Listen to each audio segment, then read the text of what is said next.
दोस्तों नमस्कार। खबर से खबरदार ये जो हम वीकली बुलेटिन चलाते हैं, जिसके अंदर आने वाले वीक के अंदर बाजार के अंदर किन किन चीज़ों पे, किन इवेंट्स पे हमें ध्यान रखना है, जिसका इम्पैक्ट ऑप्शन बाइंग के पॉइंट ऑफ व्यू से और इक्विटी इन्वेस्टर के पॉइंट ऑफ व्यू से ओवरऑल पोर्टफोलियो के ऊपर हो सकता है, इन सारी चीज़ों का हम इसमें डिस्कशन करते हैं, चर्चा करते हैं। तो दोस्तों सबसे पहले तो मैं संदीप जोशी आप सभी लोगों का स्वागत करता हूं आपके अपने यूट्यूब चैनल मार्केट गुरु फाइनेंशियल ट्रेनिंग सेंटर पे। आज के वीडियो में दो बातों पे थोड़ी ठीक से चर्चा करेंगे अगले वीक के पॉइंट ऑफ व्यू से। एक, ग्लोबल मार्केट, क्योंकि जैसे मैंने शुक्रवार के वीडियो में ही आपके सामने रखा था, अभी अपना मार्केट जो है वो ग्लोबल मार्केट से इम्पैक्ट होके हम कह सकते हैं कि कुछ हद तक मूवमेंट हमें शो कर रहा है। तो ग्लोबल मार्केट हमारे लिए बहुत ज़रूरी है, खास करके यूएस मार्केट और इसके अलावा जापान का मार्केट। तो इससे रिलेटेड क्या बातें आने वाले वीक के अंदर अपडेट्स है, उनकी चर्चा करेंगे। दूसरा, हमारे मार्केट के अंदर जो भी मूवमेंट अभी हम देख रहे हैं, इस मूवमेंट को ये मार्केट, मैंने कहा था शुक्रवार के वीडियो में, जस्टिफाई नहीं करता है, उसके कुछ रीजंस है। तो उन्हीं रीजंस को आगे ले जाते हुए कुछ स्टॉक्स के बारे में चर्चा करेंगे आज के इस वीडियो में।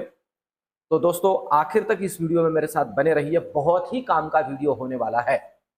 सबसे पहले आज के वीडियो की जो शुरुआत है, वो शुरुआत हम ग्लोबल मार्केट से करते हैं कि ग्लोबल मार्केट के ऊपर, ग्लोबल मार्केट में किन किन चीज़ों पे हमें ध्यान रखना है, क्या ऐसी बातें हैं जो इम्पैक्ट कर सकती है। जिसमें सबसे पहले अगर हम ध्यान देते हैं दोस्तों कि ग्लोबल इवेंट्स के अंदर जो सबसे ज़रूरी बात है वो है FOMC का मीटिंग।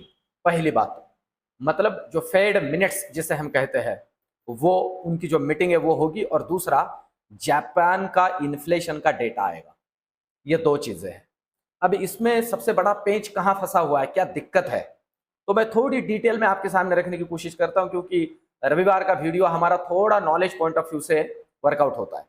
देखिए, यूएस मार्केट के अंदर वैसे तो दिक्कत नहीं थी, पर उनका जो जॉबलेस का डेटा आया, जो अनएम्प्लॉयमेंट का डेटा आया, उस डेटा ने उनको थोड़ा दिक्कत में डाल दिया। और साथ ही साथ जापान के अंदर रेट ऑफ इंटरेस्ट बढ़ाए गए वहां के सेंट्रल बैंक के जरिए, जो एक और दिक्कत वाली बात रही, क्योंकि बहुत ही ज्यादा इन्वेस्टमेंट, हम समझ सकते हैं यूएस मार्केट की, जापान की, मतलब FIIs जो है हर जगह घूमते हैं।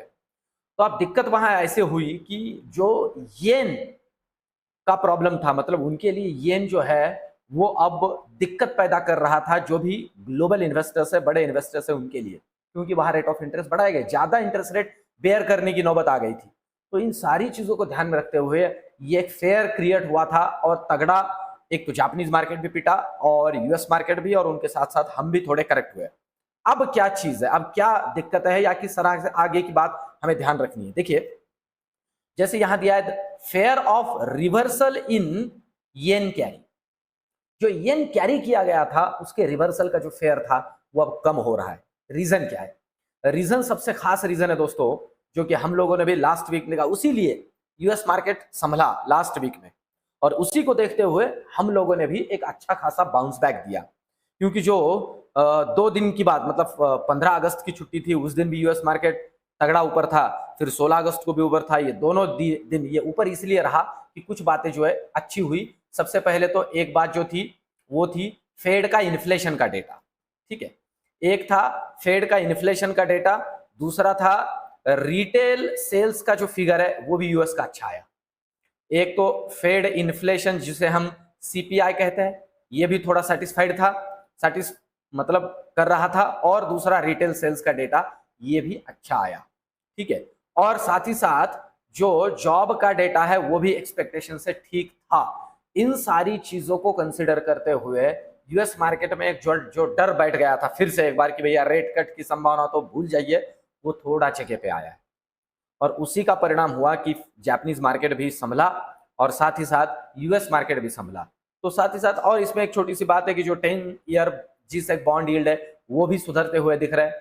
तो सभी अंगों से अगर देखा जाए तो ग्लोबल मार्केट के अंदर एक स्टेबिलिटी आ रही है। मैं फिर से कहूं, आ रही है, आ चुकी है नहीं, मैं फिर से कहूं, क्योंकि यहां एक कंसर्न तो बना ही हुआ है इजराइल ईरान वॉर का, जो कि अभी वहां पे भी कोई दिक्कत नहीं, यहाँ पे वो शांति है। पर ये ऐसी बात है ना वॉर की, कि मतलब बता के कुछ नहीं होता है ना। अगर बता के हो तो उसे वॉर को कौन कहेगा, ये बात ऐसी होती ही नहीं है। मतलब बीच बीच में जो इस तरह से मतलब कमेंट आ रहे थे कि भाई आज होगा कल होगा, तब भी मुझे लग रहा था कि यार ये ऐसे तो बता के थोड़ी ये सारी चीजें होती है। आप सिंपल सी बात है, स्पॉन्टेनियस होती है, एकदम से हो जाती है, प्लानिंग होती है ऐसे कि भाई जब आपको पता ना हो। तो जहां तक प्रोबेबिलिटी है ये इसी तरह से, ये डर तो अभी भी है, मैं फिर से कहूँ ग्लोबल मार्केट में और हमारे मार्केट में भी, क्योंकि हम इनके साथ असाइन हो रहे हैं, इनके साथ चल रहे हैं।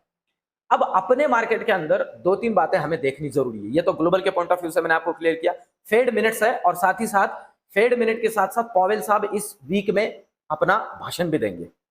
तो प्रोबेबिलिटी है जो थोड़ी सिचुएशन स्टेबल हो रही है, उनका जो स्पीच है वो बहुत ही इधर उधर नहीं होगा, ठीक है। ये अभी के लिए हम कंसिडर करके चलते हैं, जब स्पीच होगा और 2-3 दिनों का बीच में अंतराल है, मैं फिर से आपके लिए बहुत सी बातें इसमें जोड़ दूंगा। अब अगर हम बात करते हैं अपने मार्केट की, तो अपने मार्केट में जो एक बात हमें ध्यान रखनी है, मैं पहले तो उसके तरफ आपको लेके चलता हूं, ठीक है, और पहले उसे हम समझने की कोशिश करते हैं, जिसमें मुझे आपको एक बात जो दिखानी है वो है ये।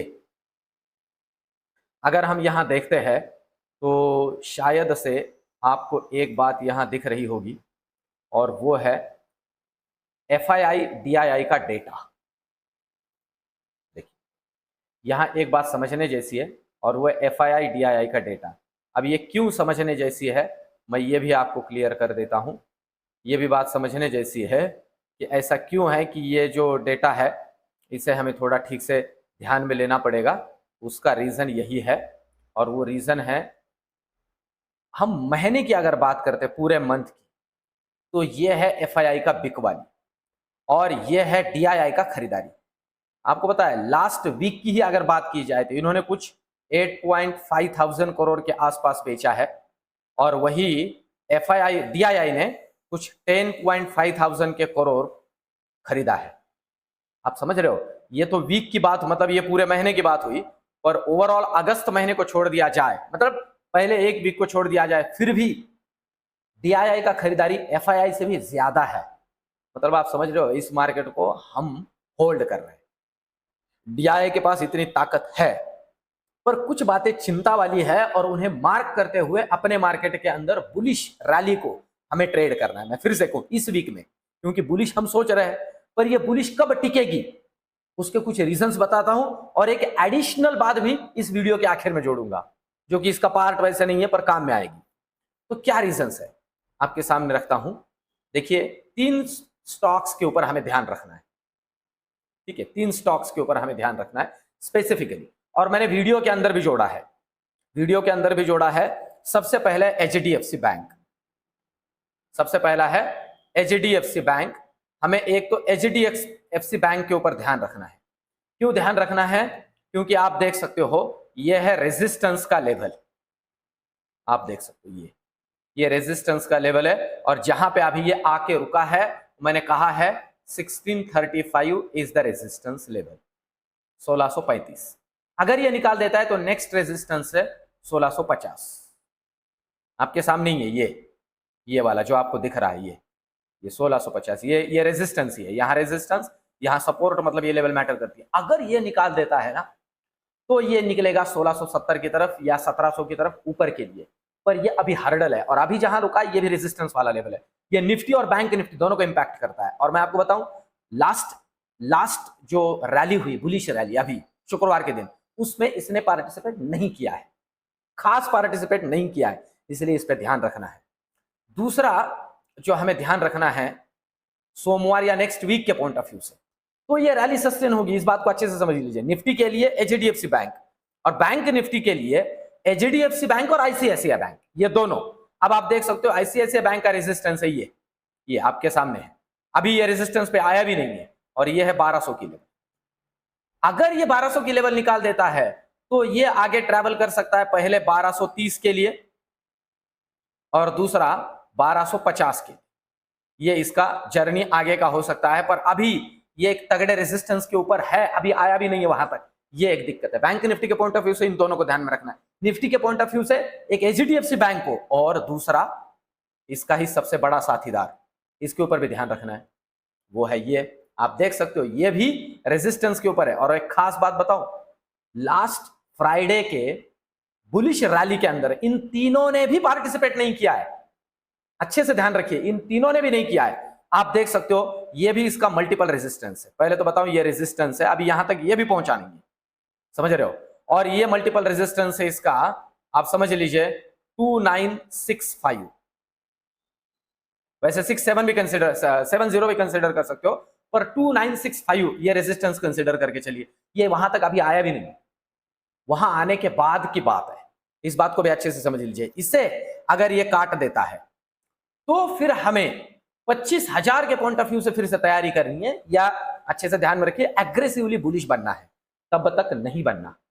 एचडीएफसी बैंक जब तक 1635 या 1650 को डिसाइसिवली क्रॉस नहीं करती, आईसीआईसीआई 1200 को नहीं क्रॉस करती, और रिलायंस 2965 को डिसाइसिवली ऊपर के लिए क्रॉस नहीं करता है, तब तक कॉन्फिडेंस नहीं मिलेगा दोस्तों। क्योंकि इंडेक्स को ऊपर ले जाने वाले ये जो मैमथ है, ये जो हाथी है, ये शांत है अभी भी। तो इस बात को अच्छे से ध्यान में रखिए।